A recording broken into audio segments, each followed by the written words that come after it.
cabros, ¿cómo están? Estamos en una nueva reacción. Vamos a reaccionar al iceberg de Chile que me pidieron tanto. Aquí estoy con mi amigo Joan. ¿Qué pasa, chavales? ¿Qué pasa, chavales? Vamos a reaccionar al iceberg, así que vamos a mostrarle el iceberg. Vamos a reaccionarlo. Va a estar un poco rígido, un poco brígido, o como se dice en otro idioma, tenso. Dale, cabro, ahora vamos a empezar con la reacción. Aquí estamos con el Joan, así que vamos a darle. Dale, Joan, ¿estás preparado? Ya. Dale, en 3, 2, 1. Bienvenidos a Chile, un territorio de extremos, vivo y diverso. Esta reconstitución de escena fue clave para resolver un enigma de casi 2 años. ¿Quién o quiénes fueron los responsables de quitarle la vida a Elena Bustos Sánchez, de tan solo 20 años de edad? No, para recalcar, cabe recalcar. Yo no me sé ni un caso de Chile. Solamente el que estaba diciendo el Joan del Muru del 2010 y el del 1960. Nada más. Elena Bustos tenía poco más de 20 años y vivía en Valdivia, en la región de los ríos de Chile. Su vida atravesaba un momento inestable. Había perdido recientemente su trabajo, tenía problemas económicos y ya no podía mantenerse en el lugar donde arrendaba. Así que tras la muerte de su abuelo, quien había sido una figura clave en su crianza, se distanció incluso de sus redes sociales. Durante esos días Elena se estaba quedando temporalmente en la casa de un conocido, mientras intentaba resolver su situación. El 27 de abril de 2020 fue la última vez que su familia tuvo contacto con ella. Los días pasaron sin respuestas, sin llamadas, sin mensajes. Para el 10 de mayo, tras casi 2 semanas de silencio absoluto, presentaron una denuncia por presunta desaparición, y la fiscalía tomó el caso, pero no había aún indicios claros de su paradero. ¿Se escucha bien, El verdad? 21 de mayo de 2020, ¿Se escucha bien? ¿Sí? Sí. Dale. el cuerpo de una mujer fue encontrado flotando en el río Calle, en el sector Camino a Niebla. Personal policial y peritos de la Policía de Investigaciones confirmaron que se ¿Estáis viendo el video, verdad? No compartiste nada. Elena Bustos. Elena. Fiscal, ¿es posible confirmar ya que el cuerpo que fue encontrado ayer en el río Calle corresponde a Elena Bustos Sánchez? Sí, como Fiscalía estamos en condiciones de señalar que el cuerpo encontrado el día de ayer en la comuna de Valdivia, en el río Calle, sector Guayelgue, corresponde a Elena Bustos Sánchez. ¿Fue posible determinar la causa de la muerte, si es que ella presentaba lesiones atribuibles a terceras personas? El día de hoy recién se está practicando la autopsia, por lo tanto la causa precisa de la muerte todavía es algo que está pendiente de informar a la Fiscalía. El examen preliminar descartó cualquier hipótesis accidental o autodeliberada. Las lesiones cortopunzantes eran compatibles con la intervención directa de terceros. Alguien la había asesinado. ¿Escuchaste eso? ¿Quién es eso? Alguien la había asesinado. Con Coño, una... pero si con armas... se escuchara sería mejor. ¿No se escucha? El video no, pero tú sí. Ay, ya. Desde ahí el caso pasó formalmente a ser investigado como un homicidio. Como una... La policía comenzó con lo básico: establecer la personalidad y antecedentes de la víctima, reconstruir sus últimos días y entrevistar a su círculo cercano. Se revisaron contactos telefónicos, mensajes, redes sociales y movimientos previos a su desaparición. La investigación reveló que Elena se encontraba en una situación personal vulnerable, así que tenían muchos posibles testigos o sospechosos. Uno de los primeros elementos relevantes apareció en el mismo lugar donde fue hallado el cuerpo. En la ribera del río se encontró un rosario que no pertenecía a Elena. Ese terminaría siendo una de las primeras conexiones definitivas con los asesinos. Paralelamente, los detectives analizaron las circunstancias de la supuesta desaparición. A través de declaraciones de conocidos y familiares, se estableció que Elena había tenido conflictos recientes con personas de su entorno, particularmente en el lugar donde había arrendado una pieza. Ese inmueble pertenecía a Cecilia Mímica Pino. Entre ambas existían rencillas anteriores, vinculadas a discusiones persistentes y conflictos asociados al entorno de drogas. Cecilia comenzó a hostigar a la víctima tras acusarle de robar marihuana y que ella lo negara siempre. Por supuesto, no era capaz de ir a la comisaría para denunciar el robo, al ser una conocida traficante que trabajaba con su hija y otro de los involucrados en el crimen. El análisis de los teléfonos celulares fue decisivo. Los registros de llamadas y mensajes permitieron identificar comunicaciones entre Cecilia Mímica, su hija Maggie Filgueira y dos jóvenes. O sea, a ella la mataron porque supuestamente la estaban acusando de que ella estaba tomando esa sustancia ilegal y por eso la acusaron. Y la estaban hostigando. Ya. Qué brígido. Matías Pereira y Fernando Quevedo, conocidos de la propia Elena. Estas comunicaciones no eran para nada una casualidad.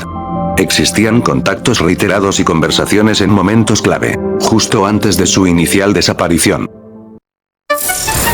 Our No me pagan. universe is vast, Esas full of cosas son normales en challenges Chile. and Esto es normal. Matías Pereira no era un desconocido.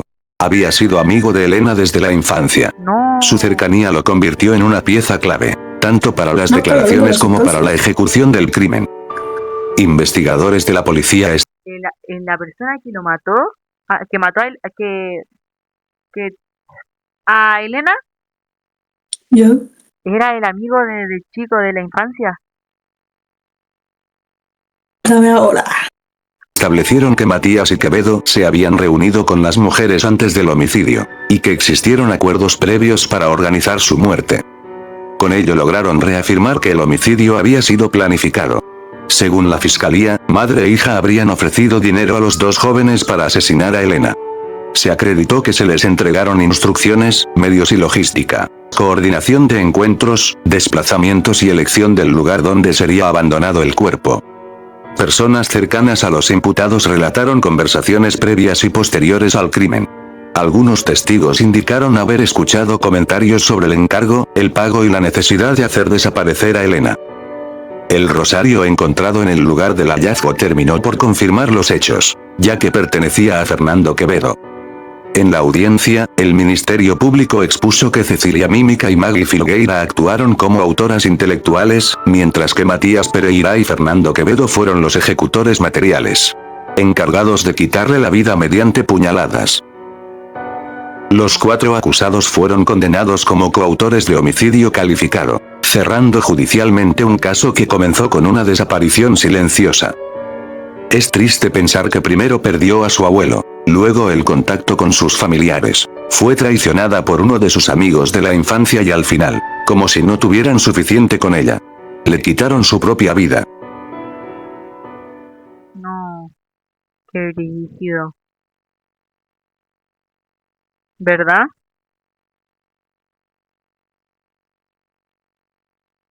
¿Joan? Ah, ¿Me escucháis? sí. Qué brígido.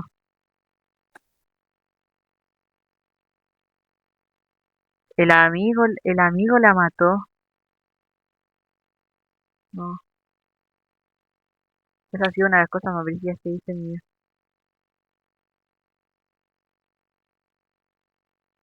Dale, vamos a ir con el otro caso. Negocios. Con el paso del tiempo su figura comenzó a adquirir un carácter simbólico dentro de la cultura popular chilena. Su tumba en el cementerio es un lugar de visita frecuente. Las personas todavía le dejan placas, velas y mensajes de agradecimiento, atribuyéndole favores divinos y tratándolo como un santo popular. Lo que puede recordarte al caso del Chacal de Nahuel Toro, en la primera parte de Casos de Chile Aterradores. ¿Tú conocías al Chacal Nahuel Toro? No. ¿No? Yo sí lo cacho, pero ese caso sí que lo cacho, ese es brígido igual. Cabros, si no me creen que es tarde, o sea, no es tan tarde. Son las 10:37, por si acaso, son las 10:37. Así que igual es tarde, ¿eh?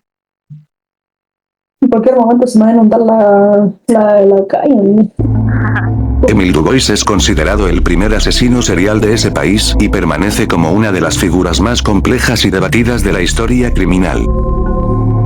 cuando piensas en que hay personas con recursos aprovechándose de otros vulnerables. Para muchos es inevitable no buscar a un asesino que pudiera enseñarles que al final, no son más que seres humanos que pueden sangrar y morir. Tal vez como consecuencia de sus propias acciones. Cada cierto tiempo llega alguien que lo hace. Eso es imposible de evitar. Lo único que queda es esperar a que ocurra de nuevo, y otro empresario sin escrúpulos termine muerto. What's your name? What is it? Mark. You said Mark what? Neo Mark Azaira, Luis Mañón. El estudio caso de Era el 25 de marzo de 2006 en la comuna de Puente Alto. Un grupo de niños jugaba en la vía pública cuando un perro callejero al que llamaban cariñosamente Rocky, apareció con lo que parecía un trozo de carne en el hocico. Al acercarse vieron que se trataba del pie de una persona. Si lo vi, mano. En los días siguientes comenzaron a aparecer más restos humanos en distintos puntos del sector sur de Santiago, todos dentro de un radio cercano a 1 kilómetro. Primero ¿Qué pasó? Que el video, por lo que dice el video, había unos par de niños jugando a la pelota. Y había un perro que llevaba un pie de un humano. Coño. una mano, luego partes del tronco y finalmente la cabeza.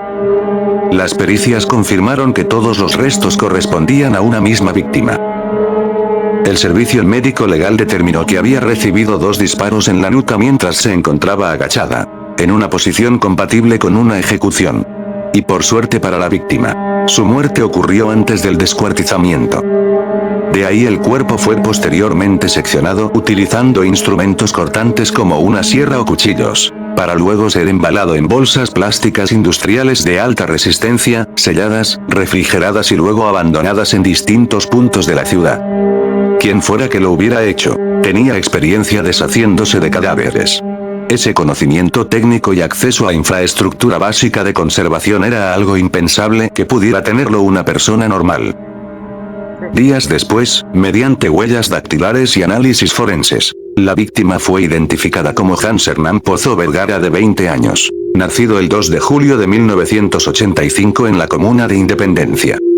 La vida de Hans estuvo marcada desde la infancia por la falta de protección familiar y estabilidad. Su madre lo dejó cuando tenía 4 años y se largó a llover, ¿verdad? Se largó a llover. ¿O no? ¿Cuál era la pregunta? Se largó a llover.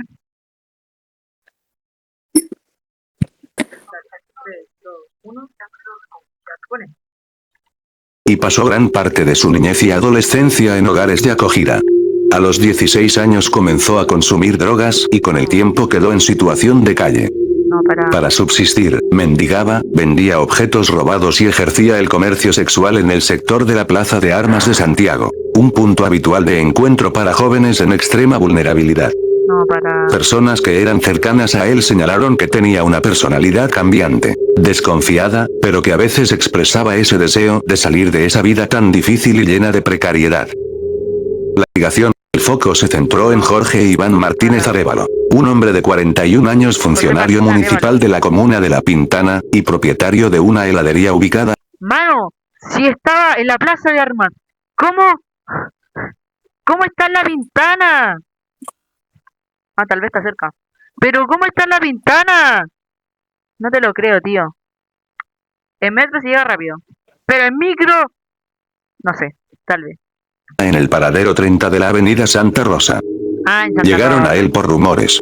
Estos decían que contrataba los servicios sexuales de Hans Pozo, y que fue el último en ser visto a su lado. No, pará.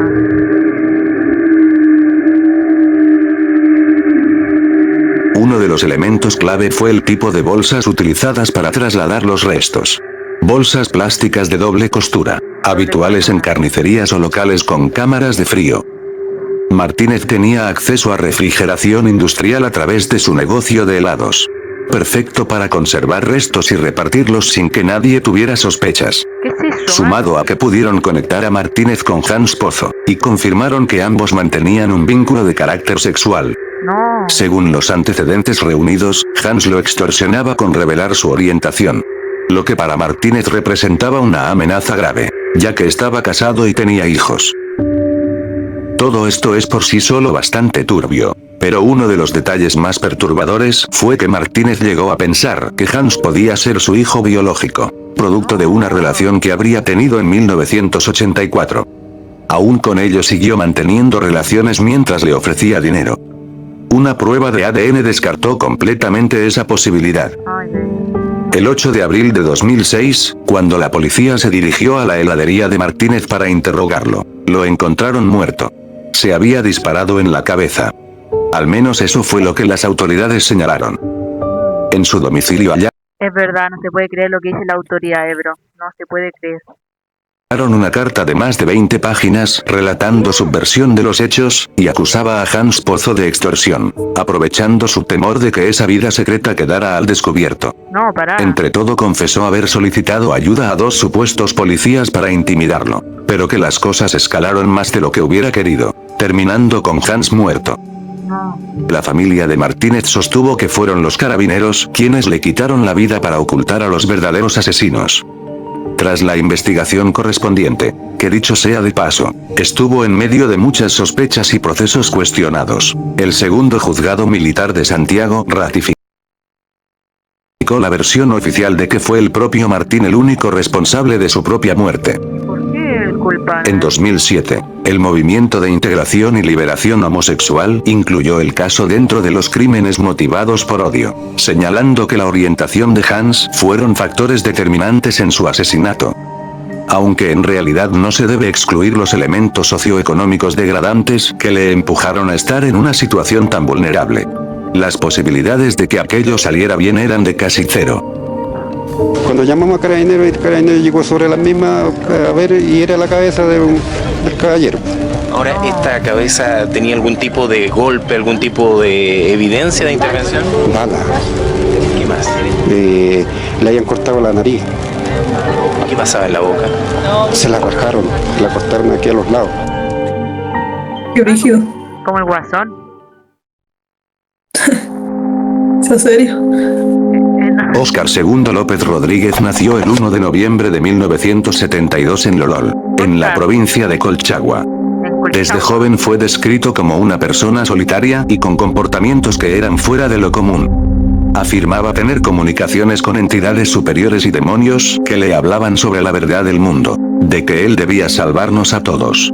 ¿Sabes qué caso me recuerda mucho esto? El de Antares de la Luz. ¿Qué es eso? Mira, en otro video te lo voy a mostrar, ¿dale? Ya. Esto preocuparía y hasta causaría temor a sus allegados. En la década de los 90, López desarrolló un interés por objetos antiguos, comenzando a coleccionar fonógrafos, lámparas, ruedas de carreta y hierros de diversas procedencias. Mira, y el perrito. Ese el perrito interés lo llevó a establecerse en varias zonas rurales antes de asentarse finalmente en Lolol, donde instaló un local de antigüedades. Algunos residentes lo apodaron el hippie, debido a su aspecto desaliñado, con barba y cabello largo. Y según ciertos testimonios, hablaba seguido sobre religiosidad con ideas de salvar al mundo. El 12 de julio de 2012, poco antes del mediodía, María José Reyes Mur, de 46 años, profesora de profesión y residente en Santiago, llegó a Lolol para visitar a familiares en el sector de Bucarruca. Ese día, Reyes Mur se detuvo frente al local de antigüedades de López, interesándose por algunos artículos que vendía. Iba acompañada por sus 2 hijos, uno de 15 años y otro de 19 años. Al ingresar al inmueble para revisar las piezas, fue recibida con una reacción abrupta. López atacó a Reyes Mur con un hacha hasta decapitarla en vida frente a sus propios hijos. Salieron despavoridos gritando en la calle por ayuda, hasta que los carabineros llegaron al lugar alertados gracias a los vecinos. Tras percatarse de la presencia policial, López intentó atacar también a los efectivos con el arma blanca. Forcejeó unos segundos mientras gruñía, pero uno de los uniformados decidió dispararle en defensa propia tras exigirle que se detuviera varias veces. López murió en el acto por el impacto de bala. Las autoridades, merecía. al inspeccionar el local de López tras el enfrentamiento, encontraron restos de otro crimen. Dentro de la construcción estaba la cabeza de un hombre en una caja, un vecino de Lorol cuya desaparición había sido denunciada días antes. El resto de su cuerpo fue hallado enterrado en el patio de la propiedad. Los antecedentes recopilados por la Fiscalía y Carabineros llevaron a consideraciones sobre el perfil psicológico de López. Su comportamiento errático podía deberse a una psicosis o paranoia que se terminó agravando con la edad por la falta de tratamiento. Situación que empeoró gracias al consumo habitual de marihuana y el aislamiento social al que se sumió durante años. María Juana. Sus dos víctimas eran simples clientes sin ningún conflicto previo con él. Así que solo fueron asesinados por encontrarse con alguien profundamente inestable, en el lugar y momento equivocado. Me da más miedo lo que está mostrando ahora que lo de antes. Sí. El horrible caso de Nicole Saavedra. El 18 de junio de 2016, en la mañana, Nicole Saavedra Bahamondes, una mujer chilena de 23 años residente en El Melón, salió a la calle tras haber pasado la noche anterior con amistades en un sector conocido como La Cruz. Nicole había compartido con un grupo de personas, y al terminar la reunión, se dirigió al paradero de locomoción colectiva para tomar un bus que la llevara a su casa. Todo normal. Su figura fue vista por última vez esperando ese transporte público. No. Durante los próximos días no se supo nada de ella. Su familia y amistades empezaron a preocuparse. Ninguno de ellos tenía alguna idea de qué le había ocurrido, y ni los mensajes o llamadas le llegaban al teléfono. Hallazgo. El 25 de junio de 2016, 7 días después de su desaparición, el cuerpo de Nicole fue hallado sin vida. Una semana después. Qué brígido. ¿Verdad? ¿Verdad? ¿Verdad de qué? Qué brígido. En las cercanías del embalse Los Aromos, en la comuna de Limache, a poca distancia de donde había sido vista por última vez. El terreno era una zona ubicada entre cultivos y fundos privados, por lo que el hallazgo lo hizo el propietario del lugar, quien dio aviso a Carabineros y a la Policía de Investigaciones. Nicole presentaba evidentes signos de violencia extrema. Las manos estaban atadas hacia atrás, tenía múltiples golpes y heridas, y presentaba huellas claras de tortura. El examen forense inicial señaló que Nicole había sido violada y golpeada repetidamente, y que su muerte ocurrió 30 horas antes de ser localizada. La autopsia concluyó que, además de los golpes, había lesiones importantes en el cráneo y otras partes del cuerpo que causaron su fallecimiento. Tras el hallazgo, los primeros avances fueron limitados. Por casi 3 años, el Ministerio Público no logró identificar a un responsable. La causa pasó por varios fiscales, lo que generó críticas de la familia y grupos sociales por la falta de diligencia y la lentitud del proceso. En 2018, la familia llegó a encadenarse frente a la Fiscalía Nacional para exigir avances, denunciando que no existían resultados concretos en la investigación. Un punto de inflexión llegó en octubre de 2019, cuando la Policía de Investigaciones finalmente identificó a un sospechoso. Por fin. Las indagatorias rastrearon el teléfono celular de Nicole, que había sido sustraído durante el crimen y estaba en poder de un pariente del imputado. Estos rastreos y pruebas forenses permitieron vincular a un hombre adulto con la desaparición y muerte de la joven. El principal sospechoso identificado fue Víctor Alejandro Pulgar Vidal, un chofer de locomoción. Mano, es un viejo de como 48 millones de años, bro. Acción colectiva que trabajaba en la zona en la que Nicole fue vista por última vez y que ya cumplía condena en la cárcel por delitos sexuales previos. El 6 de enero de 2020, tras esos avances, Pulgar fue formalizado en el Juzgado de Garantía de Quillota por los delitos de secuestro, violación y homicidio contra Nicole.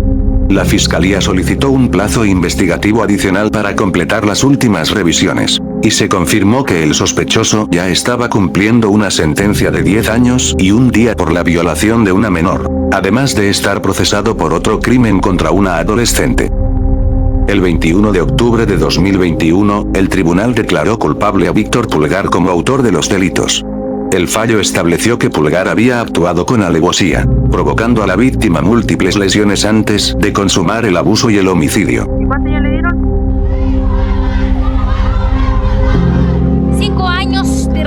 contenida, marchas, gritos. No fueron 3, fueron 5, mano. 5 años tardaron. No, mano. Y manifestaciones callejeras que hoy por fin tienen un responsable. Víctor Pulgar Vidal, único imputado por el crimen de Nicole Saavedra, fue hallado culpable de los...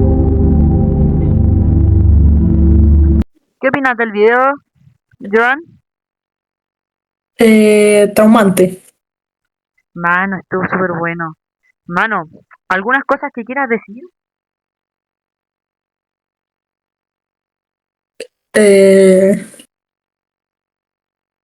No sé.